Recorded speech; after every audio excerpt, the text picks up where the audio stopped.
अपने पिताजी को जो ये कथा श्रवण का कार्य कराया है, ये कितना पुनीत कार्य है। इसके लिए जोरदार तालियां सूरज यादव जी के लिए, इस बच्ची के लिए। और कहना यही है कि नए घर में चीजें पुरानी कौन रखता है, परिंदों के लिए पुन्नों में पानी कौन रखता है। ये तो आप हैं सूरज जी, जो संभाले हैं गिरती हुई विरासत को, और ना सलीके से बुजुर्गों की निशानी कौन रखता है। सलीके से बुजुर्गों की निशानी कौन लगता है। दादी बैठी हुई है, हमारी मातृशक्ति, उनकी उम्र मुझे नहीं लगता है कि 90 वर्ष से कम है, लेकिन जिस सम्मान के साथ, जिस श्रद्धा के साथ आप उनको बैठा करके ये कथा श्रवण करा रहे हैं, ये आपके विचार और संस्कार कितने उच्च कोटि के हैं, इस बात का प्रमाण है। और जान लीजिए, जिंदगी में बुजुर्गों का भी होना तो जरूरी है। अगर सेनापति टूटे तो लश्कर टूट जाता है। अब मेरा दुश्मन परेशान है मेरी माँ की दुआओं से, तो जब भी वार करता है तो खंजर टूट जाता है, तो जब भी वार करता है तो खंजर टूट जाता है। आइए, आपने जिस आचार्य जी का वर्णन किया है, मैं भी जब से होश संभाला हूं तब से मेरा जितना अनुष्ठान है भैया, एक समय लेते हैं और बहुत नुकसान से करके इस क्षेत्र में। क्या मैं जितना अयोध्या में रहा हूं, जितने व्यास जी लोगों को जानता हूं, उसमें आपकी विनम्रता, आपकी विद्वता जो है वो इतना प्रणम्य है कि वो शब्दों में मैं नहीं कह सकता। लेकिन आजकल 2-2.5 घंटे में एक भजन हुआ है, और आज के जो कथावाचक हैं वो 1 घंटे में 4-4 भजन निपटाते हैं। कथा से उनका कोई वास्ता नहीं है। आजकल लोग भागवत के अर्थ पे उनका ध्यान नहीं है, भागवत से अर्थ कितना प्राप्त हो इस पे ध्यान है।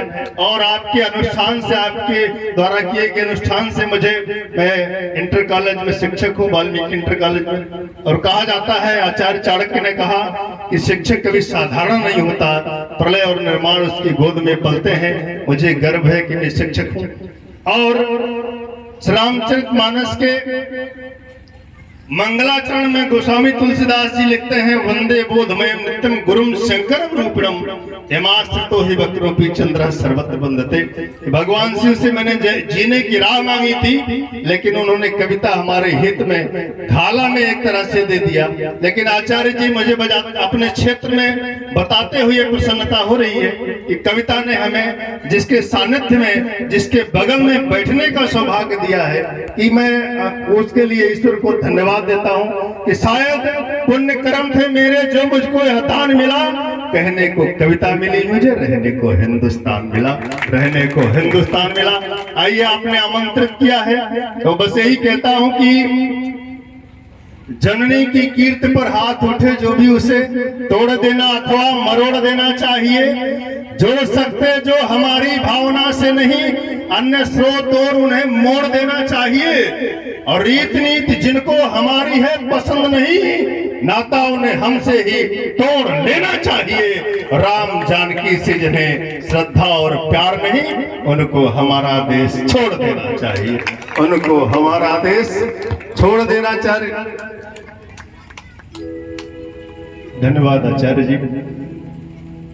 ज्यादा कथा का मंच है, ज्यादा समय हमारे 2 अनुज बैठे हुए हैं, अभी राणा जिला पंचायत लड़ रहे हैं, उनको भी शुभकामना हमारी तरफ से। और मातृशक्ति बहनें, बेटियां बैठी हुई हैं, और हम सभी जानते हैं बिंदास काव्य, उस विचार को प्रणाम। बेटियां क्या होती हैं कि पिता को ठंड से ठिठुकते हुए देखा तो, पिता सूरज जी मैं आपको सुनाता हूँ कि पिता को ठंड से ठिठुरते हुए देखा तो बेटी उठ रात में रजाई ढूंढती रही, और बेटे तो ढूंढते वसीयतों के कागजात, बेटी मगर पिता की दवाई ढूंढती, बेटी मगर पिता की दवाई ढूंढती रही। बेटियां भगवान का सबसे बड़ा वरदान है। बेटियां घर की पुरानी खिड़कियों को खोलती हैं, बेटियां घर में हो तो घर की दीवारें बोलती हैं। बेटियों ने घर का हरदम नाम ही रोशन किया है, वक्त पर बनकर के मीरा जहर का प्याला पिया है। हाथ में तलवार लेकर लक्ष्मी बाई बनी है, इंदिरा बनकर समूचे विश्व के आगे तनी है। ऐश बन सौंदर्य से सारे जहां को जीत लाई, और साइनावन खेल के मैदान में भी खिलखिलाई। सुन लता मंगेशकर के स्वर समंदर डोलते हैं। मूर्ख है जो बेटियों को बेटों से कम तोलते हैं। मूर्ख है जो बेटियों को बेटों से कम तोलते हैं। मैं दो छंद भगवान कृष्ण के चरणों में। महाराज जी स्वामी विवेकानंद अमेरिका में गए तो उनसे किसी ने पूछा कि स्वामी जी आपके देश में कैसे भगवान है आपके कि स्त्रियों के वस्त्र चुराते हैं? वो तो स्त्रियों के वस्त्र स्नान करते हुए भगवान कृष्ण चुराए थे। तो भगवान स्वामी जी ने जवाब दिया कि स्त्रियों के वस्त्र चुराने का रहस्य जानने के लिए मन में श्रद्धा चाहिए, भक्ति चाहिए, समर्पण चाहिए। और ये छिद्रान्वेषी स्वभाव से कोई नहीं जान सकता है, क्योंकि कोई ये जानता है कि यहाँ ईश्वर नहीं है। ऐसा नहीं है, ईश्वर हर जगह व्याप्त है। हरि व्यापक सर्वत्र समाना, प्रेम ते प्रकट हुए में जाना। ईशावास्यमिदं सर्वं यत्किंचित् जगत्यां जगत् तेन तेन भुजितां मा गणदायकस्य धनम। आपका की गलतफहमी ये है कि क्योंकि भगवान कृष्ण क्या है, मान्यता प्राप्त चोर वही है पूरी दुनिया में। और उनकी चोरी भी एक लीला है। चलिए मैं बात करता हूँ कि विश्व को मोहमयी महिमा के असंख्य स्वरूप दिखा गया कान्हा। विश्व को मोहमयी महिमा के असंख्य स्वरूप दिखा गया कान्हा। सारथी तो कभी प्रेमी बना तो कभी गुरु धर्म निभा गया कान्हा। सारथी तो कभी प्रेमी बना तो कभी गुरु धर्म निभा गया कान्हा। घाघ था घोर बड़ा चित चोर था, घाघ था घोर बड़ा चित चोर था, चोरी में नाम कमा गया कान्हा। और मीरा के रहने के नैन की नींद और राधा का चैन चुरा गया कान्हा। मीरा के रहने के बस भगवान राम क्या है कि नल नील पाहन पे राम नाम लिख लिख सेतु बांधते हैं और पोले नाच समाते हैं। और बड़े बड़े पत्थरों का डूबना तो दूर रहा, काष्ठ भारहीन जैसे नौका उतराते हैं।